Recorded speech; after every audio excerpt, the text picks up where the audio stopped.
Dédicace au Cora de Haguenau, 9 mars 2024. À consommer sans modération.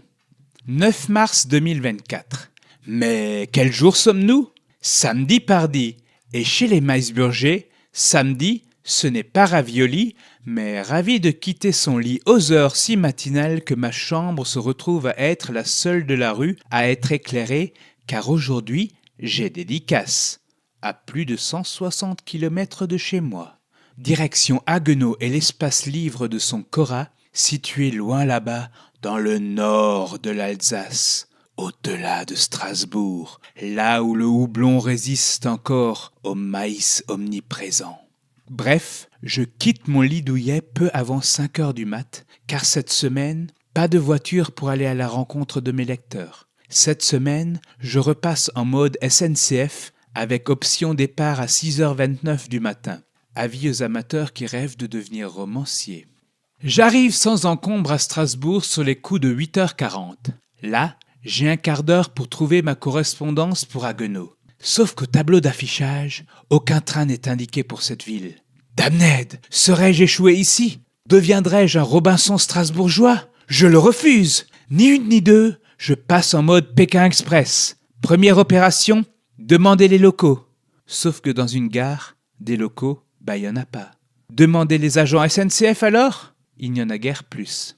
Je finis par trouver une carte des TER à l'extérieur du bâtiment et découvre que le train pour Wissembourg est en fait le train pour Haguenau. Sauf que le train pour Wissembourg est aussi celui qui part dans 3 minutes. Ni une ni deux, je me lance dans la gare, cours, accélère, bondis en direction du quai 32 et finis par grimper dans le train juste avant son départ. Ouf, sauvé.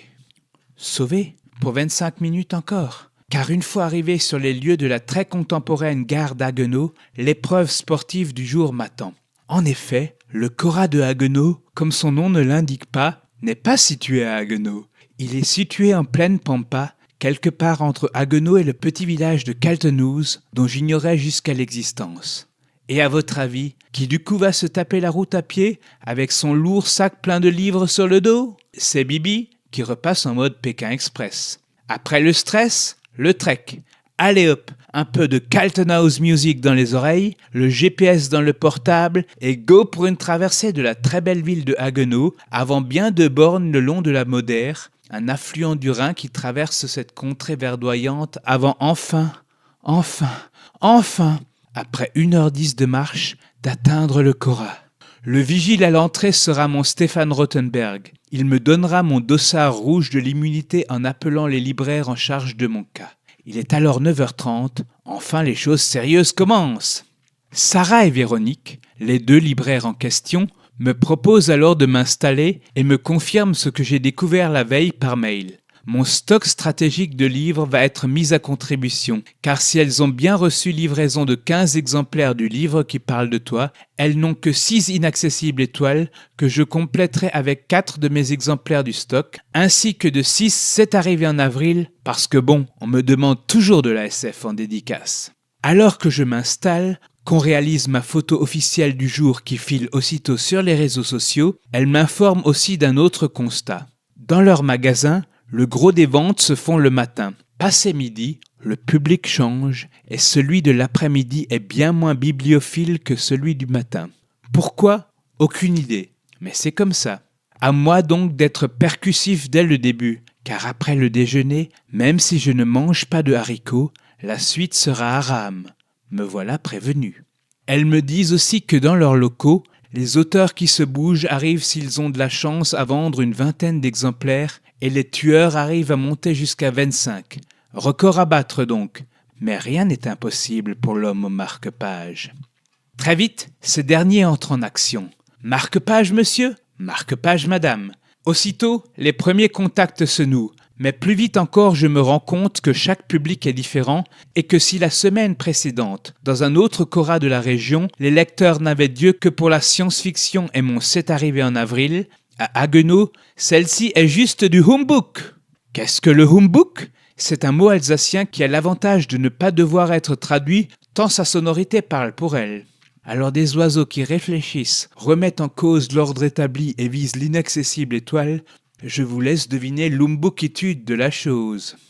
Bref, en cette matinée, Je vendrai mon Umbukizan 7 arrivé en avril à Christiane et au couple Frédéric et Désiré, tandis que l'inaccessible étoile parviendra à gagner les cœurs d'une seconde Christiane, d'Aydin et de Titawa, qui, comme leur nom l'indique, ne sont pas vraiment du coin, vu que l'une est turque et l'autre une tahitienne de passage, qui partagent avec moi le même diagnostic sur le vent glacial qui balait Haguenau ce matin.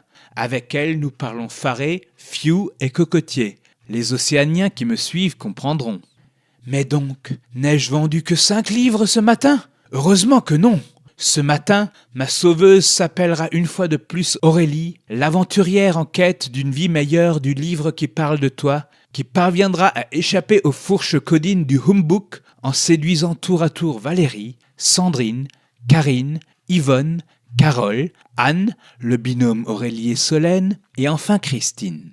2 avril, 3 étoiles et 8 livres qui parlent de toi pour un total de 13 exemplaires vendus en une matinée, chiffre que les 2 libraires considèrent déjà comme une franche réussite. Encore 7 et je serai dans les bons. Puis arrive la traditionnelle pause de midi, quoique dans les koras, il y a toujours du monde. Je tire ma traditionnelle baguette de mon sac et l'entame, tout en scrollant entre les quelques clichés présentant Haguenau et ses alentours que j'ai réalisés avec mon portable durant mon trek du matin. Mon regard s'arrête sur un panneau que j'avais photographié en ville. Un grand carré blanc portant le mot « Garance ». Je trouvais ça fun, vu que ça me faisait penser à Diane Garance, une auteure comme moi publiée chez M+ Éditions. Mais au-dessus de ce Garance, je découvre surtout un autre mot, Ritmo, R-I-T-M-O, un mot que je retrouve aussi sur la photo de la gare de la ville. Intrigué, je demande une passante. Après l'avoir rassurée que non, soyez sans crainte, madame, je ne vais pas vous vendre un bouquin, je lui présente ces clichés et lui demande ce que c'est que ce fameux Ritmo. Mais c'est le réseau de bus de Haguenau qu'elle me répond. C'est un peu comme la RATP, mais en version du coin, quoi, qu'elle ajoute, me croyant forcément parisien.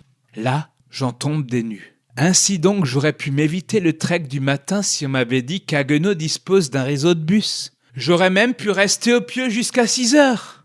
Mais au moins, cela me permet de ne pas interrompre ma dédicace à 16h30, mais à 17h. Ce sera déjà une demi-heure de gratté pour tenter l'impossible, vendre mes romans aux clients de l'après-midi, ceux auprès de qui le livre serait une terre de mission. La suite, imaginez-la comme un film d'action. Un homme, son arme fétiche, le marque-page et le bagout. Face à lui, les cibles à convaincre. Déjà une première arrive sur sa gauche. Acquisition d'objectifs? Ok. Calcul de trajectoire? Ok. Marque-page en avant? J'attaque. Et me prend en vent. La dame en leggings derrière? Pareil. Le jeune retraité qui arrive par la droite? Idem. Mais grand Dieu, que se passe-t-il? Tous ces gens auraient-ils lu mes comptes rendus des semaines précédentes? Se sont-ils passé le mot en mode « Attention, si le chevelu à l'entrée vous colle ces machins entre vos mains, vous êtes cuits !» Ou bien tout simplement sont-ils trop pressés car, entrant à peine dans le magasin, ils ont encore de nombreuses courses à faire? On ne le saura jamais. On ne saura guère davantage si les étoiles qui se sont mises à briller dans les yeux de ceux que mon marque-page aura quand même fini par capter auront été factices ou pas. Car en cet après-midi, même lorsque l'intérêt est manifeste, l'échange se termine souvent par le désormais célèbre « Écoutez, je file faire mes courses et je reviens !» Devinez combien sont réellement revenus. Un indice, le clip de Thriller, où Michael Jackson est entouré de revenants, n'a pas été tourné à Haguenau. À propos de Thriller, parlons-en, tiens. De thriller ou de polar. À Haguenau, c'est le genre roi. Hégémonique même. Pascal Marmet et son commandant Chanel auraient fait un malheur en ces lieux. Moi, haricot à rame qu'on a dit. À force de ramer, je parviens finalement à convaincre Aurélia de s'intéresser aux aventures d'Aurélie et de son livre qui parle de toi. Suivront Elisabeth, Patricia, Inès, Mélanie, Isabelle et Christelle. Et voilà, avec cette dernière lectrice, j'écoule mon ultime livre qui parle de toi, visant le stock commandé par les libraires. Yes! Comme quoi, même face au difficile public de l'après-midi, Aurélie, c'est plus fort que toi. Mais à part Aurélie, que deviennent mes autres héros? Eh bien, même eux, je parviens à les placer. Rimbaud sera le premier à ouvrir ses ailes en touchant le cœur de Morgane, avant de s'envoler aux côtés de Ginette, Rebecca, Lise Neva, Victoria et Nathalie. Merci mesdames et bonne lecture. Seuls Karine et Vincent, l'inoubliable binôme de C'est arrivé en avril sera plus à la peine. Alors quand une personne, enfin, me dit aimer la SF, je lui colle Avril sous le nez. C'est ainsi qu'Emmanuel, Alida, puis le couple formé par Caroline et Didier vont finir par en faire l'acquisition. Bilan des courses, 16 livres vendus durant l'après-midi, dont le public aura finalement pas été si difficile à convaincre. 16 livres auxquels s'ajoutent les 13 du matin, soit un total de 29 exemplaires vendus. Sachant que 25 est déjà un score de fou selon les libraires, 29 devrait être le top du top. Allez, par ici le high score. Le high score ? Minute papillon. Parce que pour que ces ventes comptent, encore faut-il qu'elles soient validées. À l'heure des comptes avec les libraires, ces dernières m'informent d'un élément que je n'avais jamais rencontré encore, les abandons de livres. Ici, de dédicace en dédicace, le même cauchemar se reproduit. Certains auteurs sont si efficaces qu'ils parviennent même à placer leurs livres entre les mains de lecteurs pas forcément venus acheter des bouquins. Normalement, on appellerait ça de bons vendeurs, mais pas ici. En ces lieux, certains clients ont trouvé l'arme absolue, plus forte que tous les marque-pages du monde. Une fois leur livre dédicacé en main, ils s'éloignent de ce fichu auteur, puis posent le bouquin à peu près n'importe où dans le magasin et ne repartent jamais avec. Résultat, les responsables de rayons aussi divers que l'alimentation pour chats ou la lingerie fine découvrent en leur antre ces bébés de papier abandonnés par leurs parents adoptifs, devenus invendables en raison de la dédicace présente en leur page. Alors là, bravo! L'auteur y perd, l'éditeur y perd, le magasin y perd, et même le non-lecteur y a perdu son temps auprès de ce romancier lannois qui l'a baratiné. Et voilà comment, qu'on soit bon vendeur ou non, on finit toujours par avoir le cul derrière. Bilan final donc, au moins 24 exemplaires de vendus, 13 livres qui parlent de toi sur 15 dédicacés, 8 inaccessibles étoiles sur 9 portant ma griffe, et 3 C'est arrivé en avril sur les 5 placés. Normal pour ce homebook, non ? Seul motif un peu rassurant, si pour les 2 livres qui parlent de toi manquants, vu l'heure de leur vente, il est à peu près certain que ceux-ci seront retrouvés quelque part dans le magasin dans les jours suivants, pour Avril et l'étoile, il reste un espoir. Les derniers exemplaires étant partis peu avant ma fin de dédicace, il est possible que leurs acquéreurs aient encore été dans le magasin et qu'ils finissent par passer en caisse avec, après l'établissement de ce compte provisoire. Voilà pourquoi je vous annonce au moins 24 livres vendus sur 29 de dédicacés. Le chiffre final sera-t-il meilleur ? Je le saurai lundi matin. Voilà donc comment, bien qu'ayant explosé le high score, j'ai fini par peut-être ne pas l'exploser. Je vous épargne les détails de mon retour, qui à nouveau a commencé en mode Pékin Express, du genre à trouver l'arrêt de bus sur un parking grand comme le Champ de Mars mais bondé de voitures, dans un endroit fréquenté par des automobilistes qui ne savent pas où les transports en commun s'arrêtent. Allez Philippe, tu as 10 minutes pour trouver, sinon tu devras dormir chez l'habitant. Pékin Express que je vous ai dit.